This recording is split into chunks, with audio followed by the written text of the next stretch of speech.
ನಮಸ್ಕಾರ ಗೆಳೆಯರೆ. ಭಾರತೀಯ ವಾಯುಪಡೆಗೆ ಈಗ ಅತ್ಯಂತ ಕಠಿಣ ಸಮಯ ಎದುರಾಗಿದೆ. ನಮಗೆ ಭದ್ರತೆಯ ದೃಷ್ಟಿಯಿಂದ ಒಟ್ಟು 42 ಫೈಟರ್ ಸ್ಕ್ವಾಡ್ರನ್ಗಳ ಅವಶ್ಯಕತೆ ಇದೆ. ಆದರೆ ಪ್ರಸ್ತುತ ನಮ್ಮ ಹತ್ತಿರ ಇರುವುದು ಕೇವಲ 31 ಸ್ಕ್ವಾಡ್ರನ್ಗಳು ಅಷ್ಟೇ. ಒಂದೆಡೆ ಚೀನಾ ತನ್ನ J-20 ಸ್ಟೆಲ್ತ್ ಫೈಟರ್ಗಳನ್ನ ಫ್ಯಾಕ್ಟರಿಯಲ್ಲಿ ಆಟಿಕೆಗಳಂತೆ ವೇಗವಾಗಿ ಉತ್ಪಾದಿಸುತ್ತಿದ್ರೆ, ಮತ್ತೊಂದೆಡೆ ಪಾಕಿಸ್ತಾನ ಚೀನಾದಿಂದ ಹೊಸ ಯುದ್ಧ ವಿಮಾನಗಳನ್ನು ಭಿಕ್ಷೆ ಬೇಡಿ ತರ್ತಾ ಇದೆ. ಸೊ ಇಂಥ ಸಮಯದಲ್ಲಿ ಭಾರತದ ಹೆಮ್ಮೆಯ ತೇಜಸ್ ಯುದ್ಧ ವಿಮಾನಗಳ ಉತ್ಪಾದನೆ ಅಮೆರಿಕದ ಎಂಜಿನ್ ವಿಳಂಬದಿಂದಾಗಿ ನಿಂತು ಹೋಗಿತ್ತು. ಆದರೆ ಇಂದು ಭಾರತದ ರಕ್ಷಣಾ ವಲಯದಿಂದ ಶತ್ರುಗಳ ನಿದ್ದೆಗೆಡಿಸುವ 2 ಬೃಹತ್ ಮತ್ತು ಐತಿಹಾಸಿಕ ಸುದ್ದಿಗಳು ಹೊರಬಿದ್ದಿವೆ. ಈ ಅಮೆರಿಕದ ಜಿ ಕಂಪನಿ ಕೊನೆಗೂ ಭಾರತದ ಬೇಡಿಕೆಗೆ ತಲೆಬಾಗಿದೆ ಹಾಗೂ HAL ಒಂದು ಐತಿಹಾಸಿಕ ನಿರ್ಧಾರವನ್ನ ಪ್ರಕಟಿಸಿದೆ.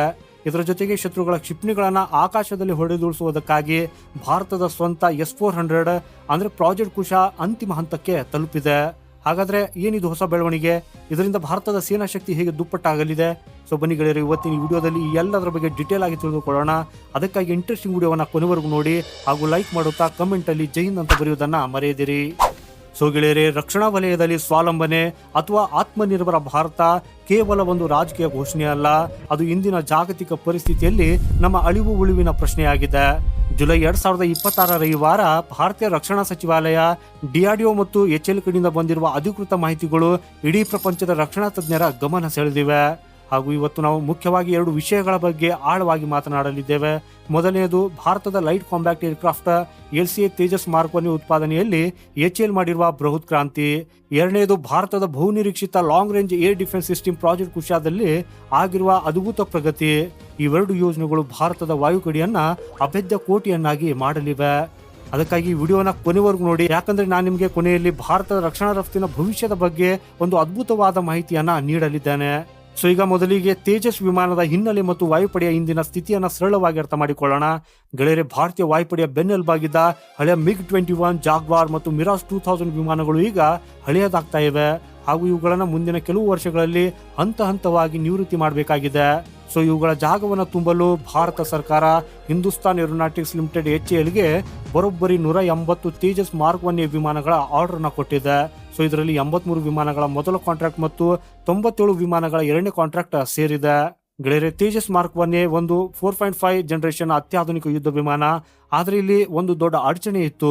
ಅದೇನೆಂದ್ರೆ ತೇಜಸ್ ವಿಮಾನಕ್ಕೆ ಶಕ್ತಿ ನೀಡುವುದು ಅಮೆರಿಕದ ಜಿ ಏರೋಸ್ಪೇಸ್ ಕಂಪನಿ ತಯಾರಿಸುವ F404 ಎಂಜಿನ್ಗಳು. ಈ ಜಾಗತಿಕ ಸಪ್ಲೈ ಚೈನ್ ಸಮಸ್ಯೆಗಳಿಂದಾಗಿ ಕಳೆದ ಕೆಲವು ತಿಂಗಳುಗಳಿಂದ ಜಿ ಕಂಪನಿ ಈ ಎಂಜಿನ್ಗಳನ್ನ ಭಾರತಕ್ಕೆ ಪೂರೈಸುವುದಕ್ಕಾಗಿ ವಿಳಂಬ ಮಾಡ್ತಾ ಇತ್ತು. ಸೊ ಇದರಿಂದಾಗಿ HAL ಬಳಿ 20ಕ್ಕೂ ಹೆಚ್ಚು ವಿಮಾನಗಳ ಬಾಡಿ ಅಂದ್ರೆ ಏರ್ ಫ್ರೇಮ್ಗಳು ಸಿದ್ಧವಿದ್ರು ಎಂಜಿನ್ ಇಲ್ಲದೆ ಅವುಗಳನ್ನು ಹಾರಿಸುವುದಕ್ಕಾಗಿ ಮತ್ತು ವಾಯುಪಡೆಗೆ ಹಸ್ತಾಂತರಿಸುವುದಕ್ಕಾಗಿ ಸಾಧ್ಯವಾಗ್ತಾ ಇರಲಿಲ್ಲ. ಹಾಗೂ ಇದು ಭಾರತದ ಭದ್ರತೆಗೆ ದೊಡ್ಡ ತಲೆನೋವಾಗಿತ್ತು. ಮತ್ತೊಂದೆಡೆ ಭಾರತದ ವಾಯು ರಕ್ಷಣೆ ವಿಚಾರಕ್ಕೆ ಬಂದ್ರೆ, ನಾವು ಪ್ರಸ್ತುತ ರಷ್ಯಾದಿಂದ ಖರೀದಿಸಿದ S-400 ವ್ಯವಸ್ಥೆಯ ಮೇಲೆ ಅವಲಂಬಿತರಾಗಿದ್ದೇವೆ. ಆದರೆ ಭವಿಷ್ಯದ ಯುದ್ಧಗಳಲ್ಲಿ ನಾವು ಕೇವಲ ಬೇರೆ ದೇಶಗಳ ಮೇಲೆ ಅವಲಂಬಿತರಾಗುವುದಕ್ಕೆ ಸಾಧ್ಯವಿಲ್ಲ ಅನ್ನೋ ಪಾಠವನ್ನ ರಷ್ಯಾ ಉಕ್ರೇನ್ ಯುದ್ಧ ನಮಗೆ ಕಲಿಸಿದೆ. ಸೊ ಇದಕ್ಕಾಗಿ DRDO ಪ್ರಾಜೆಕ್ಟ್ ಕುಶ ಅನ್ನೋ ಅತ್ಯಾಧುನಿಕ ಸ್ವದೇಶಿ ವಾಯು ರಕ್ಷಣಾ ವ್ಯವಸ್ಥೆಯನ್ನ ಗುಪ್ತವಾಗಿ ಅಭಿವೃದ್ಧಿಪಡಿಸುತ್ತಿದೆ. ಸೊ ಈಗ ಇಂದಿನ ಅತಿ ಮುಖ್ಯ ಅಪ್ಡೇಟ್ ಕಡೆಗೆ ಬರೋಣ.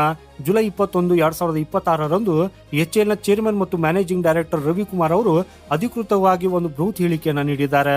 ಅಮೆರಿಕದ ಜಿ ಏರೋಸ್ಪೇಸ್ ಕಂಪನಿಯು ತನ್ನ ಸಪ್ಲೈ ಚೈನ್ ಸಮಸ್ಯೆಗಳನ್ನು ಸಂಪೂರ್ಣವಾಗಿ ಬಗೆಹರಿಸಿಕೊಂಡಿದ್ದು ಈ ವರ್ಷ 20 ರಿಂದ 22 ಎಂಜಿನ್ಗಳನ್ನ ಭಾರತಕ್ಕೆ ನೀಡುವುದಕ್ಕಾಗಿ ಖಚಿತಪಡಿಸಿದೆ.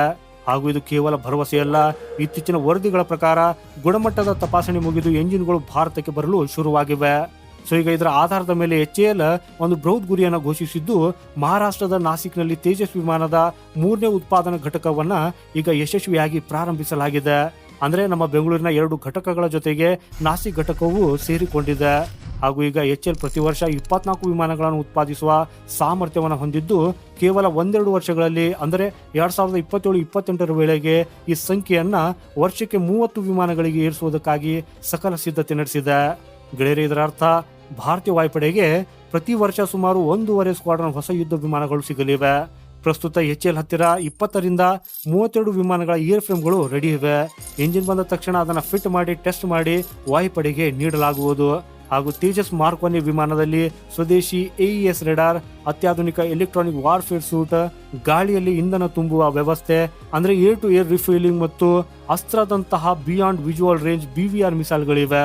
ಹಾಗೂ ಇನ್ನು ಎರಡನೇ ದೊಡ್ಡ ಅಪ್ಡೇಟ್ DRDOದ ಪ್ರಾಜೆಕ್ಟ್ ಕುಶ. ಗೆಳೆಯರೆ, ಇತ್ತೀಚಿನ ವರದಿಗಳ ಪ್ರಕಾರ ಈ ಪ್ರಾಜೆಕ್ಟ್ ಈಗ ಕೇವಲ ಡ್ರಾಯಿಂಗ್ ಬೋರ್ಡ್ ಮೇಲಿಲ್ಲ, ಇದು ಫ್ಯಾಬ್ರಿಕೇಶನ್ ಮತ್ತು ಟೆಸ್ಟಿಂಗ್ ಹಂತಕ್ಕೆ ಕಾಲಿಟ್ಟಿದೆ. ಡಿಆರ್ಡಿಒ ತನ್ನ ಬಹುಮುಖ್ಯವಾದ M3 ಇಂಟರ್ಸೆಪ್ಟ್ ಕ್ಯಾನಿಸ್ಟರ್ಗಳ ನಿರ್ಮಾಣಕ್ಕಾಗಿ ಅಧಿಕೃತವಾಗಿ ಟೆಂಡರ್ ಕರೆದಿದೆ. ಗೆಳೆಯರೆ, ಪ್ರಾಜೆಕ್ಟ್ ಕುಶ ಅನ್ನೋದು ಭಾರತದ long range surface to air missiles ವ್ಯವಸ್ಥೆ, ಹಾಗೂ ಇದು ಶತ್ರುಗಳ ಬ್ಯಾಲಿಸ್ಟಿಕ್ ಕ್ಷಿಪಣಿಗಳು, ಡ್ರೋನ್ಗಳು, ಸ್ಟೆಲ್ತ್ ಫೈಟರ್ ಜೆಟ್ಗಳು ಮತ್ತು ಕ್ರೂಸ್ ಮಿಸೈಲ್ಗಳನ್ನು 150 ಕಿಲೋಮೀಟರ್, 250 ಕಿಲೋಮೀಟರ್ ಮತ್ತು 350 ಕಿಲೋಮೀಟರ್ ದೂರದಲ್ಲಿ ಗುರುತಿಸಿ ಹೊಡೆದುಳಿಸುವ ಸಾಮರ್ಥ್ಯವನ್ನು ಹೊಂದಿದೆ. ಹಾಗೂ ಇದು ಅಕ್ಷರಶಃ ಭಾರತದ ಸ್ವಂತ ಐರನ್ ಡೋಮ್ ಮತ್ತು S-400ನ ಅದ್ಭುತ ಸಂಯೋಜನೆಯಂತೆ ಕೆಲಸ ಮಾಡಲಿದೆ. ಇತ್ತೀಚೆಗಷ್ಟೇ ಡಿಆರ್ಡಿಒ ನಡೆಸಿದ ಬ್ಯಾಲಿಸ್ಟಿಕ್ ಮಿಸೈಲ್ ಡಿಫೆನ್ಸ್ BMD ಪರೀಕ್ಷೆಗಳು ಸಂಪೂರ್ಣವಾಗಿ ಯಶಸ್ವಿಯಾಗಿದ್ದು, ಇಂಟರ್ಸೆಪ್ಟ್ ಮಿಸೈಲ್ಗಳು ನಿಖರವಾಗಿ ಗುರಿಯನ್ನ ಹೊಡೆದುಳಿಸಿವೆ. ಗೆಳೆಯರಿ, ಒಬ್ಬ ರಕ್ಷಣಾ ವಿಶ್ಲೇಷಕನ ದೃಷ್ಟಿಯಲ್ಲಿ ಈ ಎರಡು ಬೆಳವಣಿಗೆಗಳ ಜಿಯೋಪಾಲಿಟಿಕಲ್ ಮತ್ತು ಮಿಲಿಟರಿ ಇಂಪ್ಯಾಕ್ಟ್ಗಳು ಊಹೆಗೂ ನಿಲುಕದಷ್ಟು ದೊಡ್ಡದಿವೆ. ಸೊ ಈಗ ಇದರ ಅನುಕೂಲಗಳು ಮತ್ತು ಸೇನಾ ಪರಿಣಾಮಗಳ ಬಗ್ಗೆ ಮಾತಾಡೋಣ. ಮೊದಲನೇದಾಗಿ ವಾಯುಪಡೆಯ ಬಲವರ್ಧನೆ. ಗೆಳೆಯರಿ, ವರ್ಷಕ್ಕೆ 30 ತೇಜಸ್ ವಿಮಾನಗಳ ಉತ್ಪಾದನೆ ಅಂದ್ರೆ ನಮ್ಮ ವಾಯುಪಡೆಯ ಸ್ಕ್ವಾಡ್ರನ್ ಕೊರತೆ ಬಹಳ ಬೇಗ ನೀಗಲಿದೆ. ಈ ಹಳೆಯ MiG-21 ವಿಮಾನಗಳ ಜಾಗದಲ್ಲಿ ಈ ಹೊಸ ತೇಜಸ್ ವಿಮಾನಗಳು ಬಂದಾಗ ಈ ಚೀನಾ ಮತ್ತು ಪಾಕಿಸ್ತಾನದ ಗಡಿಯಲ್ಲಿ ಭಾರತದ ವಾಯು ಪಾರುಪತ್ಯ ಹೆಚ್ಚಾಗಲಿದೆ. ತೇಜಸ್ ಮಾರ್ಕ್ 1 ತನ್ನ ವಿನ್ಯಾಸ ಮತ್ತು ತಂತ್ರಜ್ಞಾನದಲ್ಲಿ ಈ ಪಾಕಿಸ್ತಾನದ GF-17 ವಿಮಾನಗಳಿಗಿಂತ ಎಷ್ಟು ಪಾಲು ಬಲಶಾಲಿಯಾಗಿದೆ ಮತ್ತು ವಿಶ್ವಾಸಾರ್ಹವಾಗಿದೆ. ಎರಡನೇದಾಗಿ ಪ್ರಾಜೆಕ್ಟ್ ಕುಶ ಗೇಮ್ ಚೇಂಜರ್. ಗೆಳೆಯರೆ, ಶತ್ರು ದೇಶಗಳು ಭಾರತದ ಮೇಲೆ ಕ್ಷಿಪಣಿ ದಾಳಿ ಮಾಡುವುದಕ್ಕಾಗಿ ಯೋಚಿಸುವ ಮೊದಲೇ 100 ಬಾರಿ ಯೋಚಿಸಬೇಕು.